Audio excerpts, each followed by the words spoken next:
8h44 sur Europe 1. On est très fiers que vous ayez choisi Europe 1 Matin avec Thomas Schnell et notre duo de choc avec vous, Thomas, et toujours de bons conseils pour s'évader. Pour la culture et les bons plans, votre rubrique cet été sur Europe 1 avec Vanessa Zaza et Nicolas Caro. Bonjour Nicolas. Bonjour. Pour le conseil lecture ce matin, une fois n'est pas coutume, Nicolas, ce n'est pas un roman.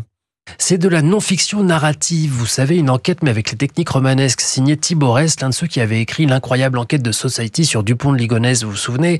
Là, rien à voir, c'est pas un roman, non, mais le roman d'une vie et d'une époque, c'est chez De Noël, ça s'appelle Le Conte de minuit. Il y a un sous-titre, l'histoire vraie de Gérard de Suresnes, SDF devenu star de la radio malgré lui. Remise dans le contexte, au milieu des années 90, explose un animateur du soir culte sur Fun, Max le Star System. À partir de 22h, libre antenne pour parler de tout et de rien et surtout de n'importe quoi.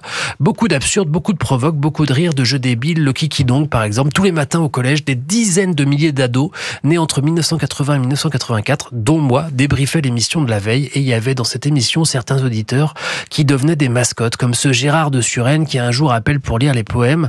Le gars est un ancien routier mais a chuté gravement et se bat contre ses problèmes d'alcool. Ses poèmes sont maladroits, un peu ridicules, oui mais touchants.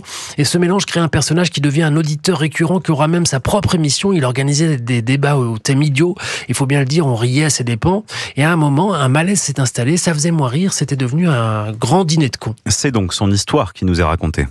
Absolument. La vie de Gérard, mort en 2005, tombé dans une misère sans nom. Personne ne s'était jamais vraiment demandé d'où il venait, comment il en était arrivé là et comment il est devenu une star de la radio. Thibaut Rest retrace toute sa vie, retrouve sa fille que Gérard n'a jamais connue. Alors ça résonne évidemment pour la génération de ceux nés au début des années 80, mais ça parle à mon avis à tout le monde. L'écriture est d'une justesse de ton peu commune, comme tous les livres de Thibaut Rest. C'est dans la même page parfois hilarant et tragique. On referme le livre avec l'impression de connaître Gérard Cousin, c'est son vrai nom, et Roselyne, sa fille, que l'on salue via les ondes, parce que c'est aussi un grand livre sur la radio. Le Conte de minuit donc de Thibaut Rest. Merci Nicolas et bonjour Vanessa Zaza. Bonjour Thomas, bonjour à tous. On part ce matin dans le massif du 106. On part chercher de la verdure, on part chercher de la fraîcheur.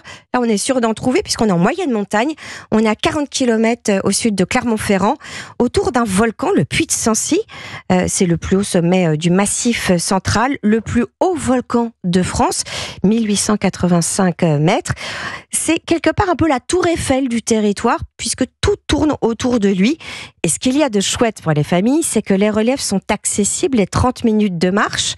Très rapidement, on a vu à 360 degrés en fait sur les vallées, des panoramas absolument incroyables, très différents, puisqu'ils sont tous changeants, des crêtes mais aussi des vallées, ce qui fait que vous avez aussi bien des forêts que des lacs, des cascades, des torrents, donc des points de baignade pour l'été, mais aussi des sentiers VTT balisés, des sentiers de randonnée, donc un beau terrain de jeu. Et vous avez une recommandation, Vanessa, laquelle ? Eh bien, un événement que je trouve très chouette. Il existe depuis 19 ans. Il n'est pas très connu. Ça s'appelle Horizon Art Nature. En fait, ce sont de petites randonnées de 20-30 minutes qui vous emmènent à la rencontre de l'art contemporain. Donc, vous avez des œuvres qui dialoguent avec le paysage. Les artistes se sont réappropriés le paysage, mais aussi ses légendes pour créer des œuvres engagées. Alors, vous avez un Magic Bus en référence au bus du roman Into the Wild, mais en bois, le bus. Vous avez aussi le mirage des Coractis, et ça, c'est mon coup de cœur. Alors, les Coractis, est-ce que vous savez ce que c'est ? Absolument pas. Eh bien, ce sont de grands cactus. Là, évidemment, ils sont en bois. Ils font 3-4 mètres de haut et ils sont plantés au sommet d'une montagne. Alors c'est vrai que ça surprend, ce genre en fait de végétation en pleine montagne. C'est plutôt dans des pays désertiques qu'on les voit, mais avec le changement climatique, il y aura peut-être un jour des cactus à la place des pins, et peut-être bien plus tôt qu'on ne le pense. Et pour dormir dans la nature, mais pas dans un bus en bois ? Alors on dort chez Nadine, dans une maison contemporaine qui s'appelle L'Avancée, et c'est super sympa chez elle, puisqu'elle a décoré sa maison avec du mobilier chiné, du mobilier de grands designers. Elle est installée en plus à Murat-le-Caire. Magnifique ce village, pourquoi ? Parce que c'est un balcon sur le Sancy. Merci Vanessa Zaza pour vos recommandations et merci Nicolas pour les conseils lecture. Vous êtes sur Europe 1, il est